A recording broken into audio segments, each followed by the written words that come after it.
Tonight, Donald Trump is ramping up a showdown over the alleged role Russia may have played in the race for president, with every major U.S. intelligence agency concluding that Russia did, in fact, interfere with the election. I think it's ridiculous. I think it's just another excuse.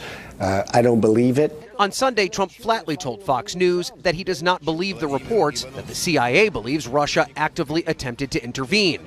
This morning, he doubled down in a series of tweets, writing, quote, "Can you imagine if the election results were the opposite and we tried to play the Russia-CIA card? It would be called conspiracy theory." Trump also claiming that the accusations of Russian interference never came up during the election, which it did, and that hackers weren't caught in the act, which they were. This comes as a chorus of bipartisan senators are calling for a deeper probe. It's clear the Russians interfered.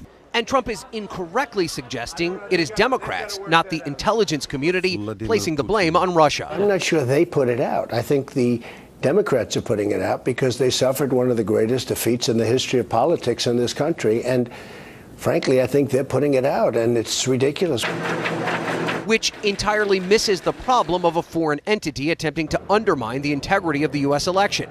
It makes any potential investigation challenging if Trump remains opposed to the effort once he takes office.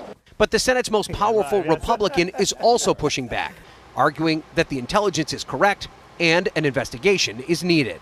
I agree with Senator Schumer, Chairman McCain, Burr, and others. This simply cannot be a partisan issue. The Russians are not our friends.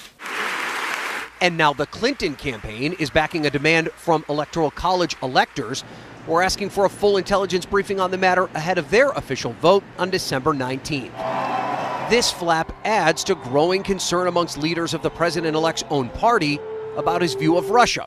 I am an American company. And his likely pick for Secretary of State, ExxonMobil CEO Rex Tillerson, and his close ties to Putin and Russia. Follow the funds. Florida Senator Marco Rubio, who sits on the Senate Foreign Relations Committee, tweeting, "Being a friend of Vladimir is not an attribute I'm hoping for from a Secretary of State." These battles are being waged as Trump continues to shape his upcoming administration. Making trips to Trump Tower today, really cool stuff in his office. Former presidential candidate Carly Fiorina, former Congressman Allen West, and former Texas Governor Rick Perry, once a sharp critic of Trump, now considered as the next energy secretary, a department that as a presidential candidate he suggested be shut down.